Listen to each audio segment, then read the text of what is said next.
Guess who finally read some books? Hello everybody, it's Katie here. I'm still in lockdown. Gotta love 2020. So lockdown has been this really confusing time because half of it has been spent worrying.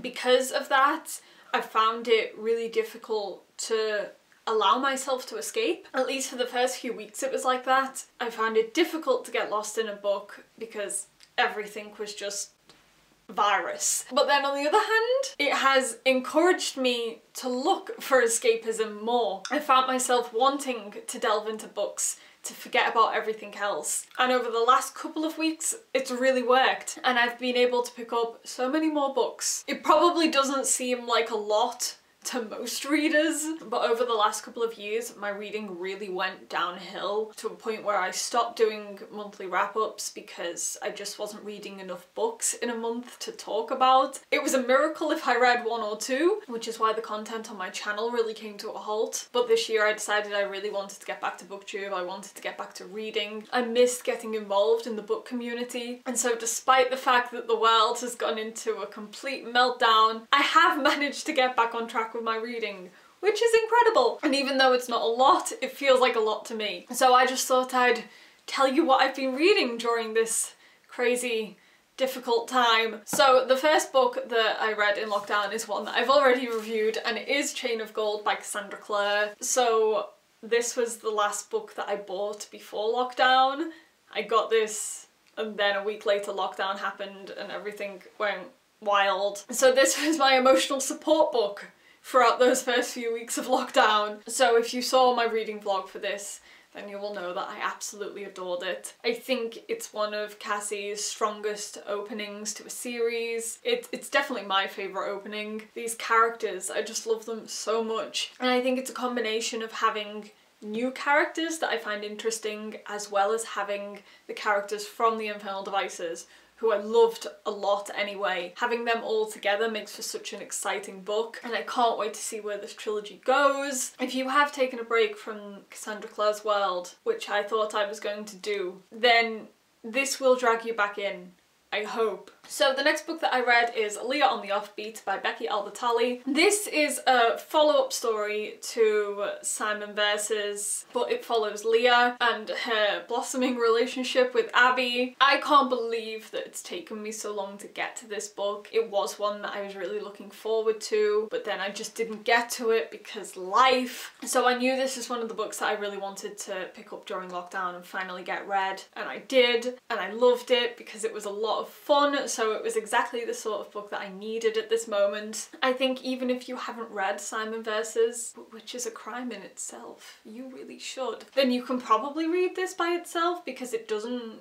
go into too much detail about the first book. You can just read it as a standalone. If you want to see two girls become cute girlfriends, then this is the book for you. On the most part, I completely related to Leah because it's following her final year of high school before going to college, and she's overwhelmed by a lot of things. A lot of the interests she has are interests that I have, so there were a lot of paragraphs in this that really called out to me and I could relate to it a lot. There were, on the other hand, one or two things that I felt like I could criticise about her character. There were instances where she got mad at Abby for things that I didn't feel she should have got mad over, because Abby is going through a lot and she's confused. So overall, it's a book that I loved, but I found flaws in, but they were ones that I could see both sides of. But most importantly, it was a lot of fun, and that is what I needed. And Leah is such a hilarious character, so I got a lot of laughs out of this book.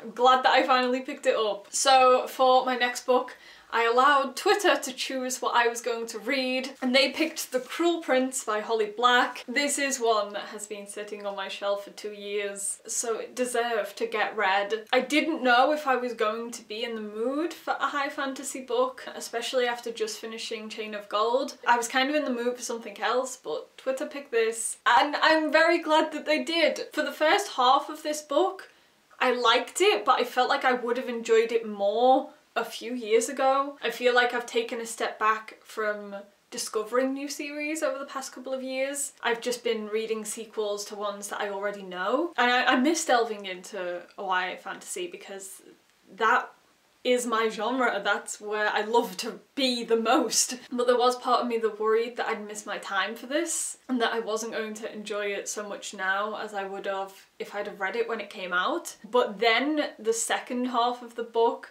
just really took a different turn for me and I started to appreciate it more and more, and then the ending sealed the deal. That ending is so powerful, so incredible. So if you haven't read The Cruel Prince, then it is set in the world of fairy. It's about human twins, Jude and Taryn, and their older sister Vivian, who is a fairy. They get taken from the human world and are made to grow up in fairy. The current king is about to step down and one of his 6 children is going to take over the throne, and it's basically the process of which one of them is going to take over and how that affects Jude, our main character, and what side she takes. The thing that I loved most about Jude, she isn't always morally correct. She makes difficult choices. For a lot of the book I felt like she was very cold. Like the first half of the book I didn't know whether I enjoyed her character or not, but then in the second half I realised that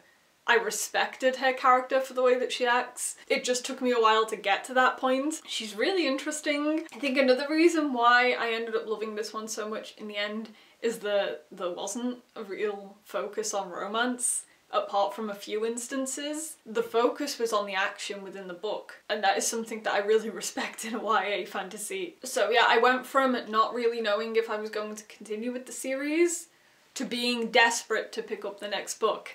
And I can't do that because I'm in lockdown and I have no money. So yeah, kind of low-key bitter that Twitter told me to pick up a book that has a cliffhanger ending. Thanks, Twitter. I will be continuing on with the trilogy as soon as I can. I'm excited to see what happens to Jude. I'm excited about Carden. I think I like him now. I didn't like him. I hated him at first. But then, like, the final quarter, I changed my opinion and now I really like Carden. So yeah. The other thing that I've been reading during lockdown is some manga, and it is Bungo Stray Dogs. So I saw the anime of this last year and I completely fell in love with it. It is exactly the sort of thing that I would enjoy. The art style is beautiful, the character design is gorgeous. It instantly became one of my favourites, so I wanted to start collecting the manga and reading that. I have the first 5 issues and 2 light novels, so I've read 4 of them so far in lockdown. So the concept of the story is what drew me in. The characters are all named after classic authors. They are mostly Japanese authors, but there are authors from other countries included. There are American classic authors, Russian authors, and these characters have supernatural abilities which are named after some of the famous stories by these authors. So I completely fell in love with the concept, and I knew that I was going to want to read the manga eventually. And the main characters in the story are part of an armed detective agency that use their abilities to stop crime in Japan. They have a rival organisation called Port Mafia, which is where my favourite character is. Obviously, of course I go for the more morally challenged character. So yeah, it's just a really interesting story and I've loved getting to experience it in its original manga form. So that's what I've read in lockdown so far. Like I said, it's not that much, but it is to me. I'm making my way through my Goodreads challenge for the first time in 3 years. In terms of what I'm reading next, I've already started my next book, and it is The 7 Husbands of Evelyn Hugo. I started it 2 days ago. I'm over halfway through and I'm in love with this book already. I know it's going to tear my heart out and I'm not ready for that. I'm probably going to procrastinate reading the rest of it because I don't want it to end. I'm also hoping to read one of E. Schwab's books, either Vicious or A Dark Shade of Magic. I will get one read.